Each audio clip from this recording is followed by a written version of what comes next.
Thank you, Chair, and thank you, everybody.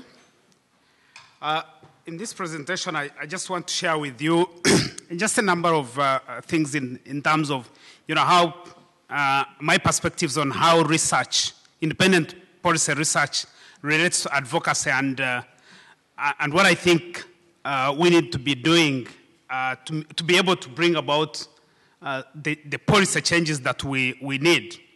And I talk about this with about 14 years of experience, starting off working with an NGO that was not doing research, then working with a policy think tank that was basically doing research, and then moving ahead to start the organization that I work with, which is more or less like a hybrid that combines independent policy research and advocacy. And the way I want to share this with you is to look at what I think are some of the perspectives that we need to look at. One is that I look at the work that we are doing as independent think tanks as a continuum of about three things, but there is a fourth one, which is always the challenge for many of us. One is that we are doing research. Why are we doing research? We want to influence policy. We can do that by engaging in outreach. We can do that by engaging in advocacy. And beyond advocacy, we would be talking about what is normally called activism.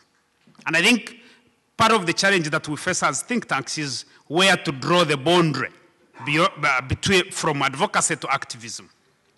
But I think that what defines our work, in my view, is how we frame our business as think tanks. Because they are think tanks that frame their business as doing research. But I think if we frame our business as looking at how public policies work for people, then you'll find that we are required to do just more than research. At the bottom of the pillar there, of the triangle there, I've indicated the movement between state and government. That in my view, we are dealing with the state, which is a neutral actor. The state as a player is neutral. But the government is more transient because you have different political parties where you have party systems, you have different individuals running government. And at that level, that's where you are really talking about influence, outreach, and advocacy. And in Africa here, where I've been working quite a lot, besides the state and government, I also identify another entity called regime. And this is just a group of individuals who focus mainly on retaining power. And the regime is so powerful that it subsumes the state and the government.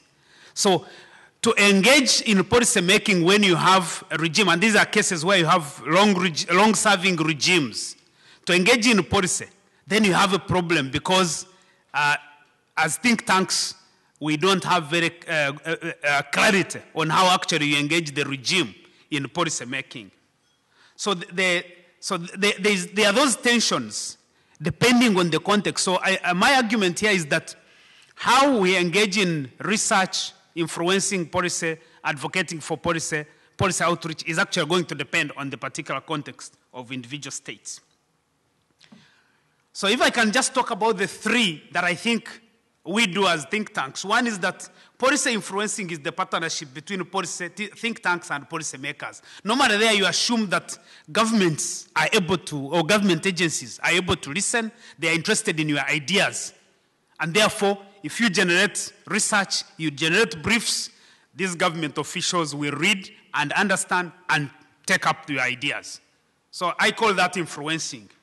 When it comes to outreach, you are looking at deliberative actions of policy communication with policy makers.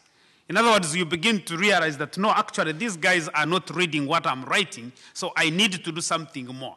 And therefore, you are reaching out to policy makers with the various tools that we use. But policy advocacy, in my view, is the alignment of the think tank mission and policy agenda to the plight of the beneficiary audience. That with advocacy, you are no longer dealing with the what we call the supply side. You are aligning your agenda with the beneficiary audience. That ultimately, the beneficiary audience is the one that needs to benefit from the research that we are doing. And so I think some of the issues that we need to be dealing with now is the research we are doing. How does it go beyond the statistics? Because the statistics normally tell us what we know. Or the statistics may just state the status quo. But how do you move beyond that? And I think policy advocacy helps us to go beyond budget figures and statistics to focus on systems of delivery and outcomes. And I think that's where we want to create impact. The picture you see there is a health center in one of the districts of Uganda. This is a maternity ward which has been abandoned. Now, if you consider if you get the statistics from Ministry of Health, they will tell you that government of Uganda has so many health centers, and this health center would be included. And the statistic would almost assume that, oh, if the intensity of health centers in Uganda is like this, then people are getting health care. But I think advocacy means that we go beyond that figure and look behind it. Advocacy also means that we go beyond the budget figures. When you look at that figure there, Uganda's budget, which was just read last week, you realize that water and environment has just been allocated 3.1% of the national budget. But everywhere across the country, you'll find lines of people trying to get water. Now, my argument here is that even if you go and do further research and say that there is a problem of access to water, it is not going to be something new, and therefore you need now to do something more to get government officials and policymakers and politicians to focus on the agenda of how do you get policies that, how do you actually influence government to be able to reform policy. There are also cases where you find that the evidence is so compelling, and in spite of this compelling evidence, governments continue to make policies or implement decisions that undermine long-term growth and sustainability, or fail to ensure compliance with existing laws and policies. So in that case, going to do further research probably is not very helpful. And the picture here at the bottom is one of the wetlands in Uganda's capital, Kampala, which had been invaded by over 200 people trying to access land. So they are parceling land out there. You can see that lady there almost getting drowned in the water. But then, when you look at Uganda's policy on wetlands, you can see the commitment of the state to secure wetlands. When you look at the research that has been done on economic values of wetlands, there's nothing that hasn't been done, but then wetlands across the country continue to be drained. So the question then is, how do you actually get government to respond? Do you still need to do further research? Or how are you able to get government to respond? And this is about the environment, where a lot of research has been done on environment, and the government says, and these are many governments, they always say, no, we want to allocate this land to investors. And yet they know that the costs of environmental degradation because the data is explicit. So what we've been trying to do in Uganda is to try to move beyond what we have always done. Because over the last 10 years, we've done research, we've tried to influence policy, we've done outreach, and what we are doing now is to say, no, we need to focus on the demand side of service delivery, of governance. And I think that's where think tanks may have a major, major challenge.